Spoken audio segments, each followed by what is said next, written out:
Côté socialiste maintenant, Lionel Jospin a réuni son état-major afin de mettre au point le plan de campagne du PS. Ce matin, devant le bureau politique au complet, on a surtout commenté le discours d'Alain Juppé, un discours jugé très agressif. Reportage de Claire Sébastien et Joy Banerjee. J'ouvre la discussion. Alors je précise que cette instance est une instance de direction de campagne et donc de décision. Première véritable réunion de l'équipe de campagne. C'est ici que se décide l'organisation des 5 prochaines semaines. On y parle tactique, accords électoraux, mais aussi Europe, slogan, argumentaire. Sérénité contre agressivité sera la réponse de Jospin à Juppé avec le sourire. Les Français ne s'accommodent pas toujours du ton de M. Juppé, ça on le sait. Et moi je pensais que depuis entre nous, et depuis qu'il avait croisé une femme dans une rue de Bordeaux, il avait changé. Eh ben non, le retour tel qu'il était avant. En toute sérénité certes, mais Lionel Jospin a envie d'en découdre et il appelle de ses voeux un duel télévisé avec le Premier ministre. En attendant, le PS travaille, à l'union avec ses partenaires de gauche, mais aussi à la préparation du premier grand meeting de campagne à Sarcelles demain. C'est une ville qui, dans une certaine mesure, est un peu le symbole de la banlieue et regroupe des gens qui sont justement ceux que nous voulons aider, ceux pour lesquels l'emploi des jeunes, la réduction du temps de travail, le pouvoir d'achat, ça veut dire quelque chose. Et de ce point de vue-là, je crois que c'est un assez bon endroit pour lancer cette campagne. Une campagne qui devrait conduire le leader du Parti socialiste à un tour de France éclair sur 5 semaines. Dernière image de la campagne, c'est au moins aujourd'hui, celle de Robert Hue à l'université de Paris 8. C'est à Saint-Denis. Le leader du PC tiendra son premier grand meeting mardi prochain en Normandie, au Havre. En attendant, il dialogue avec les étudiants. Reportage Ben Salama, Éric Pelletier. Robert Hue au milieu des étudiants de l'université de Saint-Denis. C'est sa première rencontre en ce début de campagne électorale. Pour le Premier communiste, c'est l'occasion de rôder ses principaux thèmes de campagne et de préciser ses intentions sur une éventuelle union à gauche. Vous ne voulez pas d'une politique commune avec le PS? Qui a dit ça? C'est vous, non, j'ai pas dit ça. J'ai dit que je voulais une vraie politique de gauche. Et si c'est pas une vraie politique de gauche qui est proposée, je peux pas être d'accord. Mais si c'est une vraie politique de gauche, je suis... Dans un mois, vous êtes alliés dans un mois. Mais on est déjà alliés. Robert Hue parle d'une alliance qui n'est pas encore scellée. Mais cela semble être simplement une question de jours puisqu'une rencontre au sommet PS-PC est prévue pour mardi prochain. Le principe d'un accord avec les socialistes est d'ores et déjà acquis. La dette que remboursent ces pays, est-ce que pour autant on va de façon tout à fait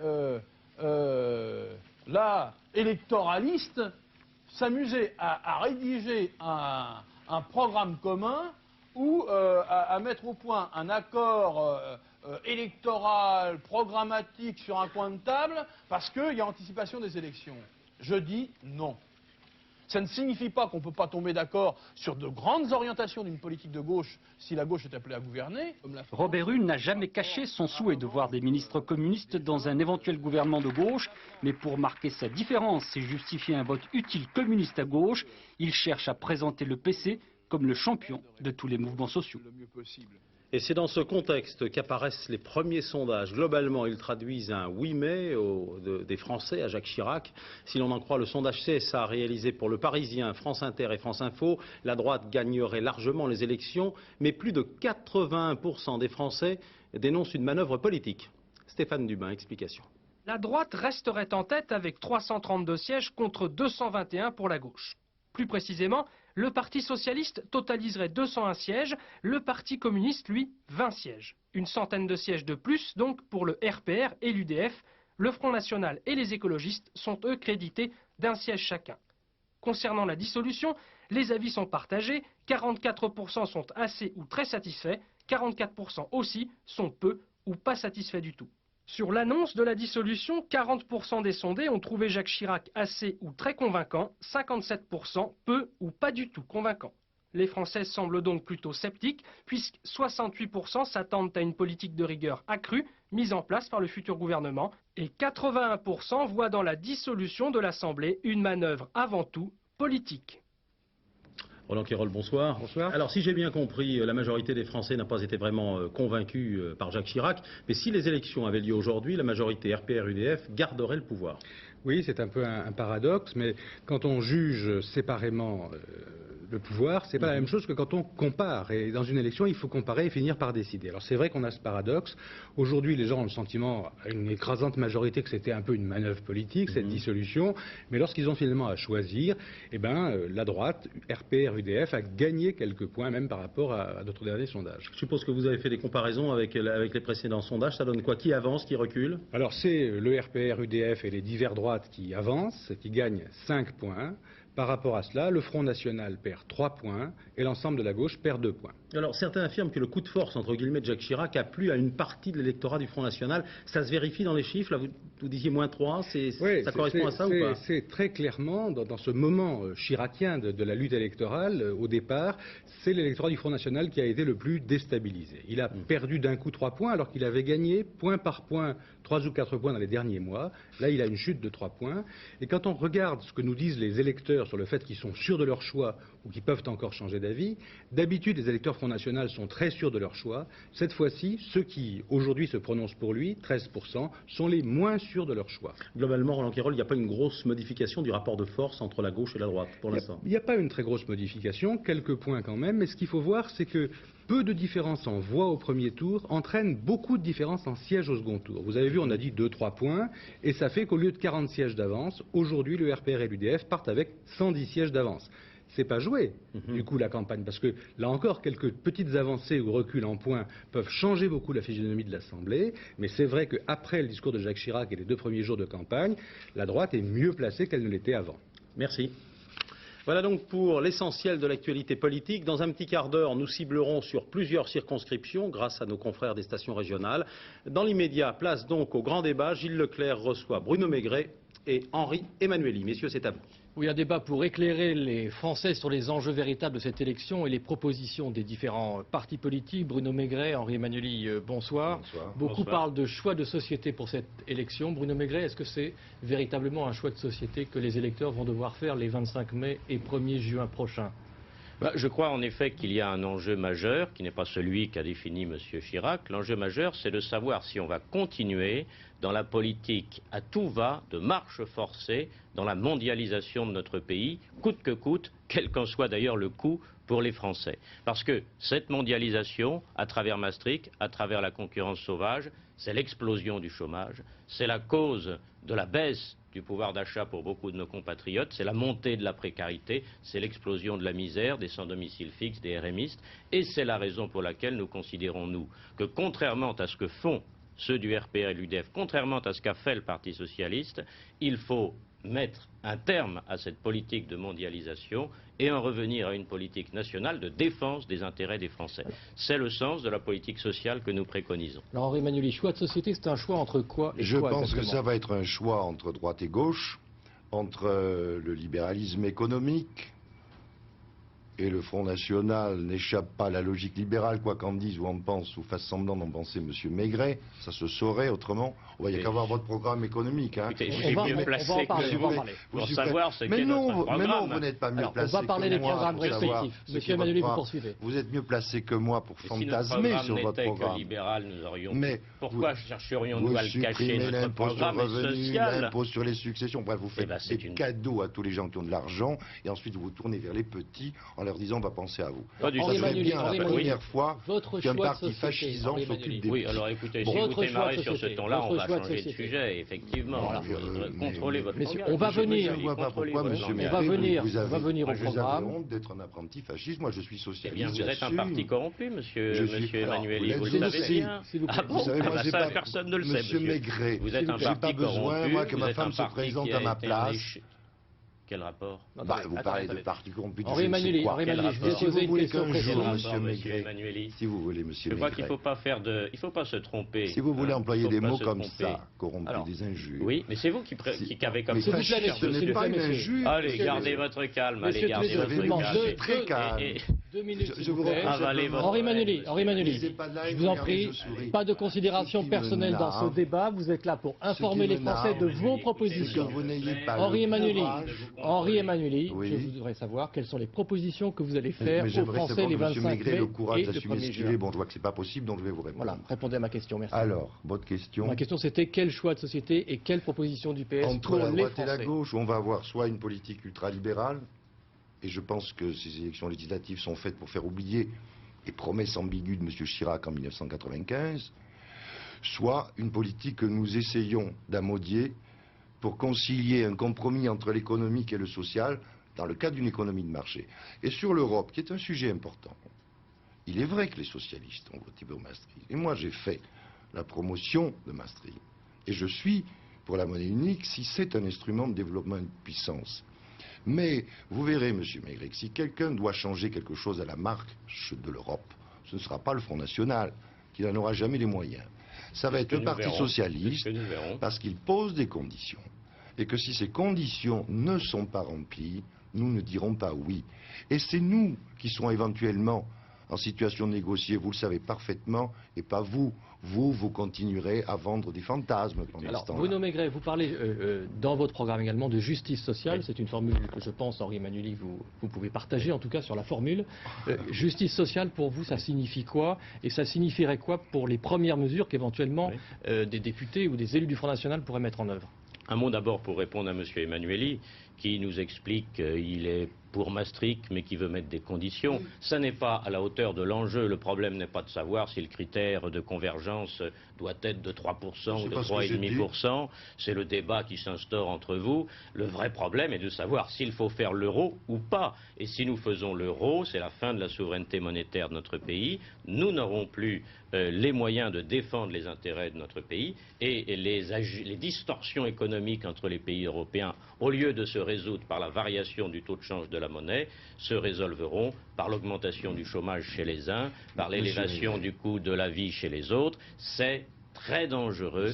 Nous refusons cette monnaie-là. Je réponds à M. Leclerc d'abord, si vous me permettez, car en effet la justice sociale est un axe majeur de notre politique, et nous entendons, nous, c'est la grande originalité du Front National, mener une politique sociale, c'est vrai, qui n'a rien à voir avec la politique socialiste. Exemple d'une mesure, la première mesure que vous pourriez appliquer. Le revenu parental de libre-échange, de libre choix, le revenu parental de libre choix. La propriété populaire, car la propriété est un aspect bénéfique qui doit être offert à tous les Français, y compris à ceux qui ont les revenus les plus modestes. L'élévation des bas salaires et donc l'augmentation du SMIC, ce qui n'est pas possible si on laisse toutes grandes les frontières ouvertes comme vous voulez le faire. Et puis la préférence nationale, qui est une exigence morale à l'égard de nos compatriotes. Très bien. Henri Emmanuelli, vous répondez. Monsieur Maigret n'est pas contre la mondialisation, il est pour le nationalisme, et il le sait parfaitement. C'est la même chose. Non, mais pas du tout, monsieur Maigret. Les premières mesures, Henri Emmanuelli, vous le savez les très premières bien, mesures que la gauche au pouvoir... Vous rêvez, vos fréquentations en Europe, n'est-ce pas? Tout le monde les connaît, mais... Henri Emmanuelli, s'il vous plaît. J'ai vu quels étaient vos invités au congrès de Strasbourg, monsieur Maigret. Je ne dérape pas du tout. Il est indiscipliné. Ah, mais ça, oui. Monsieur Henri Emmanuelli. Et ne comptez pas, les Français vous regardent, ils veulent connaître vos propositions. Donc à la question précise, je souhaiterais une réponse précise. Sur les premières mesures que la gauche prendrait. Ce que je veux dire sur l'euro, parce que c'est un sujet important. Il ne s'agit pas du tout, comme je viens de l'entendre, de savoir s'il faut 3 ou 3,5 de déficit budgétaire.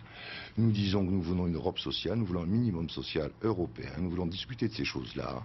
Nous voulons un système de retraite européen, nous voulons une protection de la santé européenne, parce que s'il n'y a pas équilibre entre les pays, il y aura des distorsions de concurrence graves pour la France et pour les pays les plus évolués. Ensuite, nous voulons un pouvoir politique face à la Banque centrale, nous ne voulons pas d'une politique de l'euro fort, et nous ne voulons pas non plus que l'euro éventuellement se fasse entre un petit nombre de pays, mais qu'il inclue au contraire un grand nombre de pays, ce qui devrait donner une parité plus convenable entre le futur euro et le dollar, qui est la monnaie puissante. Donc, ne caricaturons pas, et je répète, monsieur Maigret, c'est ça qui me paraît important. Si les choses doivent changer, et si quelqu'un peut influer sur ces choses-là, ce ne sera pas vous, ce sera nous, et vous pouvez compter sur notre détermination, parce que sur d'autres plans, c'est vrai, on a déjà donné, et on n'est pas prêt à redonner. Alors, Monsieur Emmanuel, ce que vous dites est extrêmement caractéristique de l'imposture de la classe politique, que ce soit celle du Parti socialiste ou des autres. Mais vous faites pas dans la dentelle. Je vous explique. C'est pour ça que je vous êtes en train de dire, nous voulons une Europe sociale, nous voulons un pouvoir politique face à la Banque centrale européenne, nous voulons toutes sortes de choses. Mais si nos partenaires ne veulent pas, il ne se passera rien. Et rien ne vous dit qu'ils le voudront. C'est tellement vrai que lorsque le président de la République nous dit par exemple je veux réduire le taux de TVA sur les produits multimédia, il en est totalement incapable. Alors si dans le cadre de l'Europe actuelle on est incapable au niveau français, lorsqu'on est président de la République, de baisser le taux de TVA sur un produit somme toute aussi modeste que celui-là, je ne vois pas comment vous pourrez rétablir une Europe sociale, rétablir un pouvoir politique face à la Banque centrale comme vous le présentez. Avec l'Europe, c'est l'impuissance. Vous avez été impuissant lorsque vous étiez au pouvoir. Vos successeurs sont impuissants à cause de cette Europe-là. Et Maigret, si on ne sort pas de cette logique, les voudrais Français pouvoir parler savoir, parce que je sais que M. Maigret a l'habitude de continuera sans arrêt Nous arrivons bientôt au terme de cette ça sera la régression Henri Emmanuel, je voudrais vous Oui. laisser répondre. Ensuite, ce sera une minute chacun pour la conclusion. Mais Monsieur Maigret, moi je ne joue pas les Cassandres comme vous. Je ne dis pas on va imposer aux autres, n'est-ce pas mais je dis, et je le pense, les moyens d'avoir les moyens, vous ne les avez pas, vous le savez très bien. Il y aura beaucoup de temps avant que vous ayez les moyens. J'espère que vous ne les aurez jamais. Et en tout cas, je ferai partie de ceux qui veilleront à ce que vous ne les ayez jamais. La lepénisation des esprits, c'est pas nous qui le disons. La fascisation nos idées progressent, et vous savez bien que lorsque les idées sont dominantes dans l'esprit des gens, c'est vrai que on vous gagne polluez sur le plan beaucoup, politique. mais quand vous avez traversé Boulogne-Billancourt hier soir, vous avez remarqué aussi que la résistance s'organise solidement, n'est-ce pas? Oui, c'est le seul sujet sur lequel vous mobilisez vos partisans, mais vous n'avez rien d'autre à proposer pour les mobiliser. Si je le peux, Monsieur Gilles Leclerc, puisque je suis censé vous répondre. Je ne joue pas les Cassandres, mais je dis qu'on ne fait pas l'Europe sans la France. Et les socialistes n'ont pas l'intention de menacer ou de dire ce sera simple, ce sera comme ça.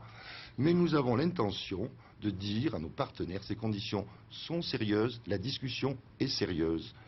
Et vous ne pouvez pas avancer sans nous. Donc je vous assure que vous verrez que si le peuple français fait confiance à la gauche, il y aura cette fois-ci une orientation de l'Europe qui ne vous plaira pas, mais qui vous surprendra. Et qui plaira, je crois, à la majorité des Françaises et des Français. En tout cas, à celles et ceux qui croient au mot de justice sociale quand il n'est pas galvaudé, n'est-ce pas, ou détourné à des fins électoralistes, et qui croient en l'homme et aux valeurs des droits de l'homme. 30 secondes pour conclure, Bruno Maigret, et ensuite le mot de la fin, Henri Emmanuel, 30 secondes également. Vous en serez totalement incapable, puisque les gouvernements des autres pays ont une vision totalement différente de la vôtre, et c'est une fois de plus de la poudre aux yeux. Moi, ce que je voudrais dire pour conclure, c'est qu'il apparaît clairement à travers ce débat qu'il y a aujourd'hui un pouvoir politique RPA-UDF qui a totalement échoué. Il a tellement échoué qu'il est obligé de dissoudre alors qu'il avait 4/5 de députés à l'Assemblée nationale. Ça, c'est vrai. Mais face à ce parti qui a échoué, à ce pouvoir qui a échoué, il y a deux oppositions. Il y a l'opposition formelle des socialistes, qui est une opposition de façade, une opposition issue d'un mouvement passéiste, et qui reprend les vieilles lunes de 1981, très largement gagnée par la gangrène de la corruption, et qui est coupée du peuple. Et puis de l'autre, il y a un mouvement neuf, en pleine expansion, issu du peuple, qui propose une vraie alternative, un vrai changement, et qui incarne l'espoir, même si ce n'est pas pour cette fois-ci. Ça sera pour la prochaine fois. Bruno Maigret, merci. Emmanuel. La conclusion, Monsieur 30 secondes, Maigret, Henri Emmanuel. s'agissant de corruption, s'agissant d'argent et s'agissant de politique, je voudrais vous dire que je fais de la politique depuis 20 ans, Monsieur Le Pen depuis 40 ans, et s'il y en a un qui est devenu riche, ce n'est pas moi. Et je suis prêt, si vous voulez nommer des experts, je n'aimerai les autres, je n'aimerai les miens, on verra à ce moment-là qui s'est enrichi et qui ne s'est pas enrichi en politique. Et je pèse mes mots, et si vous estimez que ça ne va pas, vous pourrez toujours m'attaquer en justice. Donc, cessez de jouer avec ça. Sur le fond, 10 secondes, Henri Emmanuel. S'il vous plaît, le débat est terminé. 10 secondes pour conclure, Henri Emmanuel. Le Front National, et je ne comprends pas pourquoi vous considérez que c'est une injure, est un parti d'apprentis fascistes. C'est faux, qui monsieur n'aura Majewski, c'est totalement faux. Nous sommes parce que républicains. votre fonds de commerce, c'est le racisme. Ce qui est fasciste, c'est de vouloir interdire les partis. Ce sont dans les régimes totalitaires qu'on interdit les partis. C'est vous qui êtes fasciste. Monsieur Maigret, une démocratie le débat est terminé. Ne doit pas tolérer les partis dont le fonds de commerce repose sur le racisme. Et Henri ce que je vous reproche, c'est de ne pas avoir le courage de l'assumer. Merci à tous les deux. Merci à tous les deux. Merci messieurs. Merci messieurs. Vous restez avec nous encore si c'est possible quelques minutes encore, car j'aimerais vous faire réagir sur un thème qui est au cœur lui aussi de la campagne, à savoir celui de l'emploi. Aujourd'hui, on s'est interrogé longuement sur l'efficacité de la loi de Robien, une loi qui s'appuie, vous le savez, sur la baisse des charges et du temps de travail pour créer des emplois. Martine Lech, je vous retrouve tout de suite après. Sur le terrain, c'est un vrai succès. À l'image de cette laiterie, chaque mois, de nouvelles entreprises sont candidates à la loi de Robien. Elle leur permet de troquer réduction du temps de travail et flexibilité contre des embauches subventionnées par des réductions importantes des charges sociales. Selon le ministère du Travail, en moins d'un an, 47 000 emplois auraient ainsi été créés ou sauvegardés. Un remède miracle pour les uns, une petite folie qui coûte cher à l'État pour les autres. L'audit commandé par la Commission de finances de l'Assemblée nationale parle d'une loi efficace et peu coûteuse. Dans des entreprises essentiellement féminines, travail de 2-8. Première équipe commence à 5 heures le matin. Si à la place, cette première équipe commence à 7 heures du fait de la réduction et de l'aménagement du temps de travail, vous améliorez les conditions de vie de ces femmes et des enfants. Voilà des améliorations potentielles qui constituent un véritable progrès social à un coût, dit le rapport, modéré par rapport à d'autres politiques. Selon le rapport, chaque emploi ainsi créé coûterait 50 000 francs par an à l'État, c'est-à-dire la moitié de ce que coûte un chômeur. Un argument qui ne suffit pas à convaincre les socialistes. Dans la loi de Robien, finalement, on finance pour des entreprises qui sont en pleine santé des embauches qu'elles auraient fait en tout état de cause. Donc il n'y a aucune justification pour que l'État intervienne dans ces cas-là. Cet audit plaide en faveur du maintien de la loi de Robien, un dispositif qui favorise un aménagement du travail négocié entreprise par entreprise. Les socialistes, quant à eux, ont opté pour une réduction générale du temps de travail, 35 heures par semaine, sans perte de salaire. Alors la loi de Robien est apparemment la seule vraie mesure que l'on ait trouvée récemment pour lutter contre le chômage. Si vous revenez au pouvoir, Henri Emmanuelli, est-ce que vous gardez cette loi? Est-ce que vous la confortez? Non, nous sommes prononcés clairement contre la loi de Robien parce qu'elle fait exploser les finances publiques et puis parce qu'elle fait payer le contribuable à la place de l'entreprise. Donc nous avons opté très clairement pour la réduction du temps de travail à 35 heures sans baisse de salaire. Je crois que c'est très clair pour nous. Martine Aubry dit quand même que l'esprit de la loi n'est pas mauvais. Mais écoutez, qu'il y ait des appréciations diverses, je n'en doute pas, mais moi je viens de vous dire ce que les socialistes souhaitent faire. Merci de votre témoignage. Même question à Bruno Maigret. Si vous êtes élu député dans quelques semaines, vous défendrez la loi de Robien? Non, je crois que c'est un gadget qui ne règle rien, qui est conduite à des emplois totalement artificiels, qui coûtent très cher. Il y a actuellement dans le budget de l'État 140 milliards de francs consacrés à des prétendues aides à l'emploi qui ne créent pas de véritables emplois, mais qui viennent apporter de l'argent aux entreprises qui de toute façon avaient décidé d'embaucher. Je crois qu'on ferait mieux de supprimer ces crédits inutiles pour baisser les charges des entreprises de façon que les entreprises saines puissent embaucher. Merci messieurs, merci d'avoir accepté notre invitation en direct ce soir. Je signale aux téléspectateurs que mercredi prochain à 22h30, le débat opposera Laurent Fabius à François Bayrou. Deux mots de la campagne encore à travers des reportages réalisés maintenant sur le terrain des élections. À Nice, dans la deuxième circonscription des Alpes-Maritimes, l'ancien maire Jean-Pierre Baretti affronte son successeur, M. Jacques Perrat. C'est une primaire très attendue à droite. Reportage Olivier Théron, Dominique Bertin. Après avoir perdu le fauteuil de maire de Nice, Jean-Paul Baretti ne désarme pas. Il entend conserver son fauteuil à l'Assemblée. Si Jean-Paul Baretti a déjà battu Jacques Perrat sur cette même circonscription, ça risque d'être plus dur cette fois-ci car depuis, Jacques Perrat est passé du Front National au RPR, parti de gouvernement. Jean-Paul Baretti, RPR lui aussi, entend bien ne pas se laisser déborder. Il sera candidat coûte que coûte, même sans investiture. Il faut, dans la vie, être fidèle à ses convictions, ne pas naviguer d'un parti à l'autre et respecter les autres. Je ne souhaite pas que ma formation politique ici à Nice devienne l'affaire de quelqu'un. Je ne souhaite pas qu'elle soit soumise à une dictature. L'investiture Baretti ne devrait pas l'avoir. Rue de Lille, tant pis pour la prime au sortant, on préfère Jacques Perrat. Celui qui annonçait vouloir être sénateur a finalement décidé de s'asseoir à l'Assemblée. Perrat revendique la double investiture RPR-UDF, soit 2 candidats RPR sur la deuxième. Il n'y a pas de désordre, sauf à vouloir se fier à des apparences. Il faut toujours, avant de lancer une campagne électorale dans le cadre d'un parti, s'assurer de ce que veut faire son parti. Et peut-être que, pour une fois, M. Baretti a été un peu rapide. Il n'y aura pas de duel. Je ne pense pas qu'il y ait de duel entre M. Baretti et moi. Jacques Perrat, candidat de la majorité, c'est la route ouverte vers le fauteuil. Sauf si, bien sûr, d'autres candidats comme Jean-Marie Le Pen ou Max Gallo venaient s'aligner dans la deuxième. Autre cas de figure maintenant dans le nord de la France, cette fois dans la 23e circonscription. Un ancien député socialiste joue les troubles faits face au candidat officiel du PS.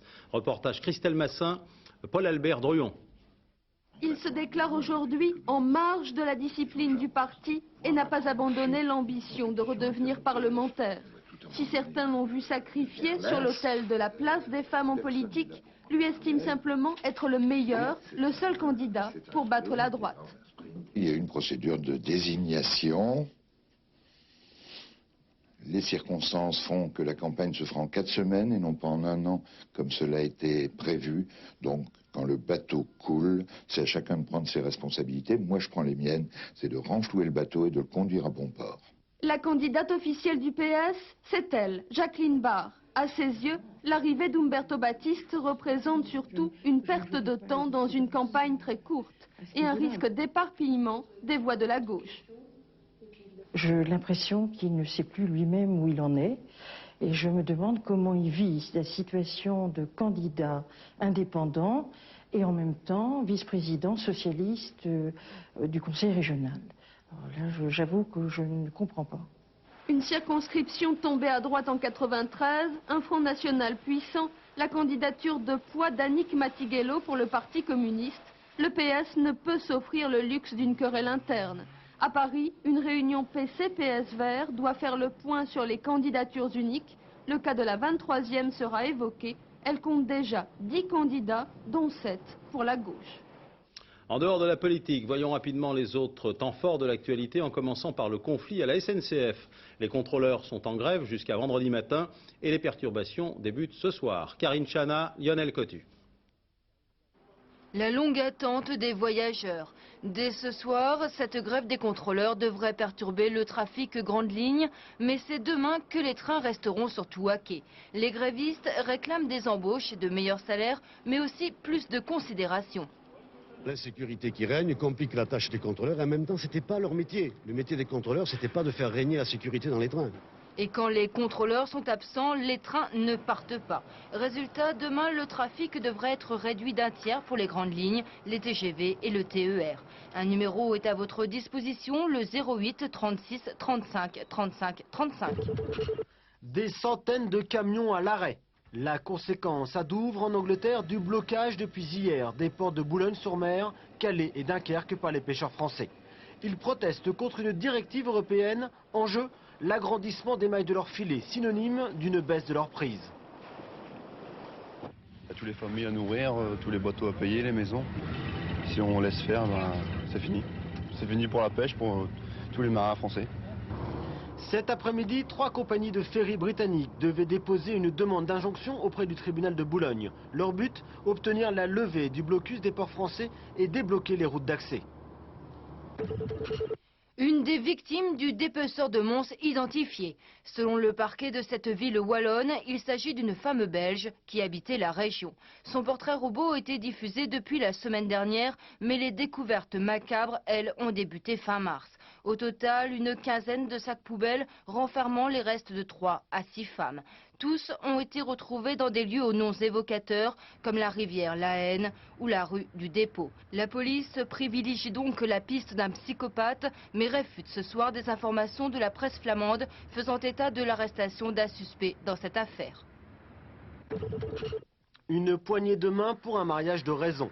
À Moscou aujourd'hui, Boris Yeltsin et son homologue chinois Jiang Zemin ont scellé le rapprochement de leurs deux pays. Selon la déclaration commune signée par les deux dirigeants, il s'agit de promouvoir un nouvel ordre international. Mais à mots couverts, le texte montre du doigt le rôle prédominant des États-Unis. Le rapprochement entre Pékin et Moscou avait été initié en 89. Faux départ pour le Rhapsody of Seas. Hier, ce paquebot, tout droit sorti des chantiers de l'Atlantique, avait largué les amarres de Saint-Nazaire, direction New York. Mais 70 miles plus loin, une panne se déclarait sur l'un de ses moteurs de propulsion électrique. Résultat, un retour à la case départ pour ce paquebot, acheté par son nouveau propriétaire 1,5 milliard de francs. Il est quand même superbe. Il vaudrait mieux qu'il avance. Face à la sécheresse, le ministre de l'Agriculture exclut la création d'un impôt du style de celui que nous avons connu en 1976. En revanche, les aides spécifiques, a-t-il dit, seront accordées aux agriculteurs sinistrés. Il faut dire que la situation est vraiment catastrophique. Dans certaines régions, les nappes phréatiques sont au plus bas. Témoin cette enquête de Dominique Dumas et Pierre Dick. La sécheresse récidive, les pluies hivernales n'ont pas suffi. Conséquence spectaculaire des feux de forêt précoces comme ici à l'est de Périgueux. C'est aussi des problèmes de niveau pour une partie des 200 nappes phréatiques qui alimentent les sources, rivières et fleuves, des nappes dans lesquelles peuvent puiser les agriculteurs lorsque l'eau en surface devient rare.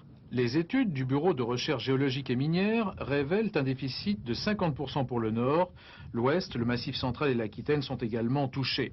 Sur la carte, les zones en orange marquent les régions déficitaires. En vert, les excédentaires ou stables comme le sud-est. Sur ces baromètres, la partie en rouge illustre cette pénurie par rapport à un niveau maximal. Il peut dans certaines nappes rester des réserves énormes en dessous des niveaux actuellement atteints. Et par conséquent, elles peuvent encore être exploitées. Elles descendront à des niveaux les plus bas connus, mais elles peuvent servir de réserve pour l'alimentation en eau potable et l'irrigation.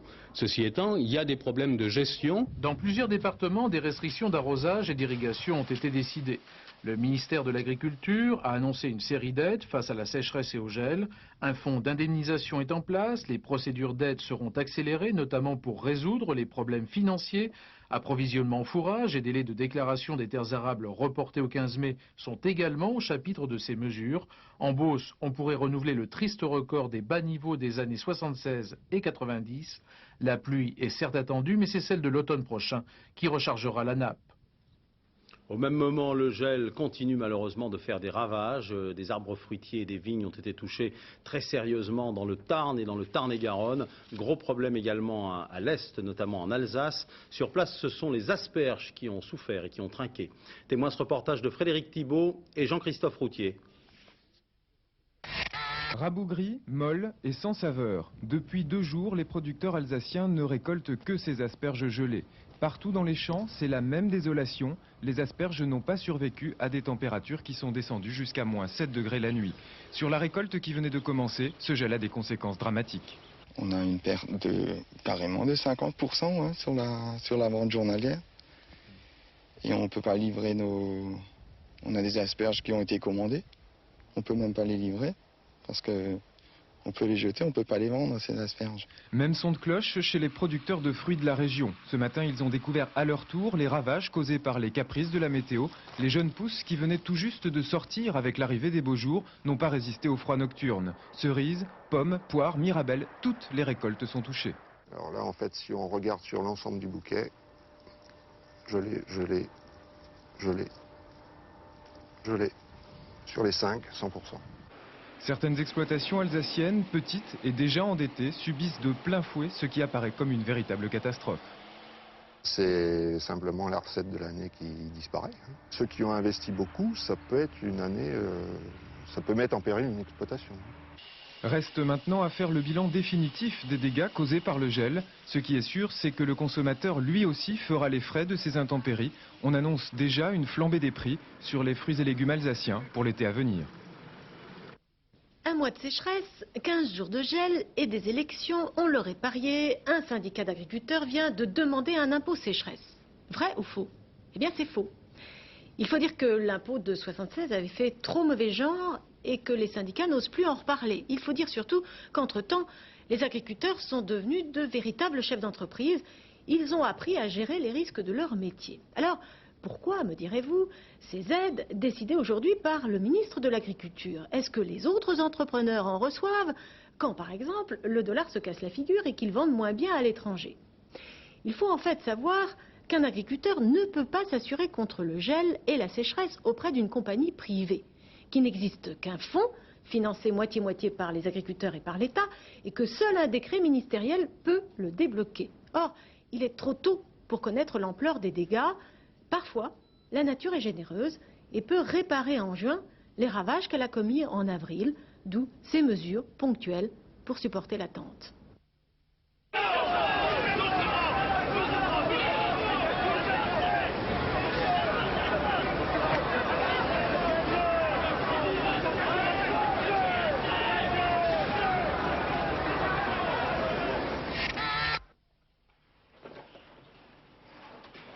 Je vais voir quel espace de travail m'a été attribué. J'avais réservé depuis ma mission avec mon ordinateur portable. Et c'est le 330A, ça correspond exactement à ce que j'avais demandé. Impeccable. Réserver son bureau avant de venir travailler. Une idée originale mise en place par Andersen Consulting, une société qui vend du conseil en organisation. Depuis plus d'un an, Serge Guissani et les 1000 autres consultants de l'entreprise ont appris à réserver leur bureau à Paris avant de rentrer de mission. Ici, un simple coup de fil ou une opération sur leur micro-ordinateur suffit pour obtenir ce dont ils ont besoin. Bureau individuel, salle de conférence, déjeuner, tout est possible. La société fonctionne comme un hôtel et Serge Guissani s'est adapté au concept. Le maximum de mon temps, je le passe chez mon client. Chez mon client, j'ai un bureau. J'ai mes petites habitudes. Quand je passe ici, c'est une demi-journée, une journée, 2 jours, où je vais préférer mettre l'accent sur le travail très productif, très rapide, la rencontre avec des gens de tout niveau, de tous horizons dans la société, plutôt que sur la photo de mes enfants. Et oui, fini le temps du bureau à la papa. L'entreprise veut désormais faire correspondre au mieux la présence de ses salariés et la surface de ses locaux. Ça nous permet de limiter nos besoins immobiliers et de faire face à notre croissance avec plus de flexibilité. Nous avions auparavant 10 000 m² pour 1000 consultants. Et nous avons aujourd'hui 1400 consultants et nous n'avons que 7000 m². Le principe du bureau virtuel, une idée qui séduit aujourd'hui de plus en plus d'entreprises en Europe. Le football, on jouait ce soir pour le compte de la Ligue des Champions 2 demi-finales explosives. La première opposait Manchester United, l'équipe de Cantona, au Borussia Dortmund. Lors du match aller, les Allemands l'avaient emporté 1-0. Tout de suite les images commentées par Marc Dana. Battus 1-0 au match aller, les coéquipiers d'Eric Cantona débutent, comme trop souvent en Coupe d'Europe, leur rencontre de façon trop timorée. Le Borussia Dortmund veut alors développer son jeu et trouver la faille dans la défense anglaise. Dès la 7e minute, Ricken, d'une frappe en pivot, trompe sa mère. 1-0 pour le Borussia, scénario catastrophe pour les Anglais qui doivent maintenant marquer 3 buts pour atteindre la finale. Cantona et les siens rentrent enfin dans le match. Le Français hérite même d'un service en or de Cole, mais Kohler est plus que jamais présent. Le jeu des Allemands reste bien organisé, alors que les offensives des Reds, elles, sont brouillonnes, comme ici ce tir de Johnson. Les Allemands manquent l'occasion de faire le break sur ce tir de Tretschok. Cantona et ses coéquipiers se seront battus jusqu'au bout, mais c'est le Borussia Dortmund qui, en battant Manchester par 1-0, a gagné son ticket pour la finale de la Champions League. Les Allemands ne partiront pas favoris puisqu'ils retrouveront le 28 mai à Munich les Italiens de la Juventus de Turin, sans doute la meilleure équipe du monde, qui s'est magistralement imposée 4-1 face à l'Ajax d'Amsterdam. Le masque, Cantona, on le comprend. Je rappelle que dans l'autre demi-finale, Christian Réunif le disait à l'instant même, la Juventus de Turin a donc battu l'Ajax d'Amsterdam 4-1. Les Italiens l'avaient déjà emporté 2-1 lors du match aller. Il est des noms de triste mémoire, celui de Zeppelin par exemple, qui reste attaché à une catastrophe aérienne. Aujourd'hui, une soixantaine d'années plus tard, le nom de ce dirigeable s'affiche de nouveau sur un engin qui est complètement ultramoderne. Regardons cela avec Patrick Esther. C'était chic, dans les années 30, de traverser l'Atlantique installé dans une confortable cabine d'un Zeppelin. Un ballon dirigeable géant sorti du génial cerveau d'un aristocrate allemand, le comte Zeppelin. C'était chic, mais c'était dangereux. Le ballon était gonflé à l'hydrogène. Le 6 mai 1936, alors qu'il avait effectué 10 traversées de l'Atlantique sans problème, l'Hindenburg s'embrase et explose à Lakehurst aux États-Unis. 36 morts, qui vont bloquer net la carrière de ce moyen de transport pour milliardaires. Eh bien, 61 ans après la catastrophe, la Zeppelin Luftschiff GmbH renaît de ses cendres. Aujourd'hui, à Friedrichshafen, en Allemagne, cette société a présenté un nouveau modèle, gonflé cette fois avec un gaz inerte, de l'hélium. 5 appareils ont déjà été vendus, 40 millions de francs pièce. 12 passagers, 2 pilotes pour 75 mètres de longueur. Dès cet été, les croisières vont pouvoir reprendre, sur le lac de Constance au moins. Pour l'Atlantique, il faudra encore attendre un peu. Sans transition, la presse de demain avec Alain Dévé, pas de grosse surprise, les législatives sont évidemment partout, mais c'est paradoxalement Jacques Chirac qui tient la vedette. Voyons cela d'un peu plus près. Oui, ce qui étonne le plus vos journaux, c'est la détermination, l'engagement du président de la République dans cette campagne. Il s'implique tellement à fond que le populaire du centre trouve même qu'il vole la vedette à Juppé, un comble. Mais pour le Midi Libre, s'il monte ainsi en première ligne, c'est pour mieux souder la majorité. Oui, Chirac mobilise, écrit la presse de la Manche, pour que la majorité n'aille pas en ordre dispersé à la bataille. Et Jacques Camus, dans la République du Centre, est convaincu que les baladuriens recueilleront les fruits gouvernementaux en cas de victoire. C'est aussi l'avis de Michel Bodiguel dans Presse Océan, qui émet l'éventualité d'un retour de Balladur à Matignon. Mais on n'en est pas encore là. Pour l'instant, la gauche et la droite se préparent à l'affrontement, précise le Courrier Picard. Et pour Dominique Vallès, dans la montagne, les socialistes qui haussent le ton se moulent parfaitement bien dans le climat de cette campagne qui s'annonce sans concession. Oui, décidément, comme l'écrit l'Éveil de la Haute-Loire, cette campagne a démarré sur les chapeaux de roue. Merci Alain et à demain. Le livre de chevet, ce soir j'ai choisi le livre de Jean-Claude Lamy que voici, consacré à Jacques et Pierre Prévert, Prévert les frères amis, et publié aux éditions Robert Laffont. La gloire est sans pitié, elle a couronné Jacques et oublié Pierre, qui est le frère et surtout le complice de toute une vie. C'est toujours à deux d'ailleurs qu'ils ont arpenté les salles de cinéma et les rues de Saint-Germain-des-Prés. Serge Reggiani affirmait qu'il aimait Jacques Pierre Prévert. Alors comme lui, essayons de ne plus séparer les frères amis. Dans quelques instants, un siècle d'écrivains, la série documentaire préparée par l'ami Bernard Rapp. À l'affiche ce soir, Alexandre Vialat, longtemps considéré comme un journaliste surdoué, mais paraît-il comme un dilettante de la littérature. Je vous laisse vous faire une petite idée. Bonne fin de soirée sur la 3 et à demain. Bonsoir.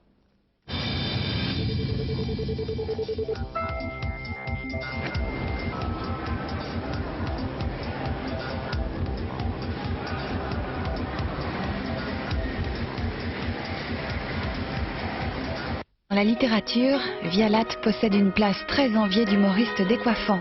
Un siècle d'écrivain, tout de suite sur France 3. 600 millions de tonnes de déchets par an en France. 320 incinérateurs dont les dioxines cancérigènes peuvent contaminer par la chaîne alimentaire jusqu'au lait maternel. Question posée, si on ne brûle pas nos déchets, où les entasser sans risque pour notre santé? Aujourd'hui, trier nos ordures